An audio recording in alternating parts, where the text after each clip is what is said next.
ఎక్కడ మీ ఇల్లు? చెప్పు చెప్పు, ఏం చేసావు చెప్పు. మర్డర్ చేశానండి. సుందరబాద్ దగ్గర మౌనిక కూల్ డ్రింక్ షాప్ ఉంది, దాని పక్క బిల్డింగ్ ఏసీ రిపేర్ దాని పైన బిల్డింగ్ మాట. మనుషులు ఏం మాట్లాడుకుని ప్రతి విషయం తెలిసిపోతుంది వాటికి. ఎవరికి? మా అమ్మకి మా తమ్ముడికి. నా మనసులో ఏ విషయాలు దొరికితే తెలిసిపోతుంది. కడుపులో చాలా స్ట్రాంగ్ గా ఉంది, ఏదో అది మనుషులు కాదు, ఉంది. ఎంత పొడిసే నాకు చేయలేకపోతుంది. నేను కాంటోండి, నేను కాంటోండి వైశాస్ని. అది ఆడ కూడా ఎంత కొట్టినా సరే అది స్ట్రాంగ్ గా ఉంటాడు. పొట్ట ఎంత స్ట్రాంగ్ గా నాకు స్ట్రాంగ్ గా ఉంది. ఏం చేస్తారు మీ అమ్మగారు?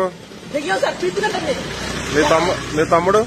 ఆడు దిగాం సార్, అదే కళ్యాణ్ అంటారు కదా, ఏదో దిగాం సార్. అది తమ్ముడు నిరూపిస్తాను సార్, నేను మనిషిని సార్. చంపేశావు ఇద్దరినే? చంపేశాను, బతుకుతారం భయాస్తుంది సార్. సరే సరే, దిగా సార్, అవి పీపు తిన్నా సార్. నా మనసులో ఏమైనా చెప్పేస్తున్నాయి విషయాలని. రక్తం స్ట్రాంగ్ గా ఉంది, మనసు స్ట్రాంగ్ గా ఉంది. అసలు నేను ఎలా పీకు 18 సంవత్సరాలు పీకుతున్నాయి. 9 సంవత్సరాలు దొంగలోట మారుతున్నారు. నా విషయాలు తెలిసిపోతున్నాయి, నన్ను దగ్గర కొడుతున్నాయి. నలుగురితో మాట్లాడిన పట్ల నా పిచ్చి అని చెప్తుంది. పిచ్చి 18 రోజులు తిండి కూడా పెట్టట్లేదు నాకు. నా కొంపలో ఏమి చూపొడిచావు? కత్తి చూపొడిచాను సార్, ఇద్దరిని పొడిచాను.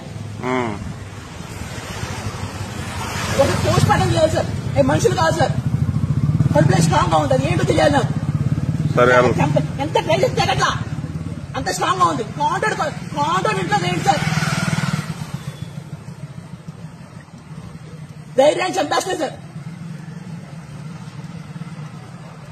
ఏం పేరు మీ అమ్మగారి పేరు? గురుపూడి మహాలక్ష్మి. మీ తమ్ముడి పేరు? గురుపూడి రవితేజ. మీ నాన్నగారు ఉన్నారా? మా నాన్న చంపేశాక మా తమ్ముడు గురుపూడి శ్రీరాము. మనిషికి దెయ్యాలి సార్, అవి మనిషి మీద బాగా తెచ్చుకుంటున్నాయి. ఏదో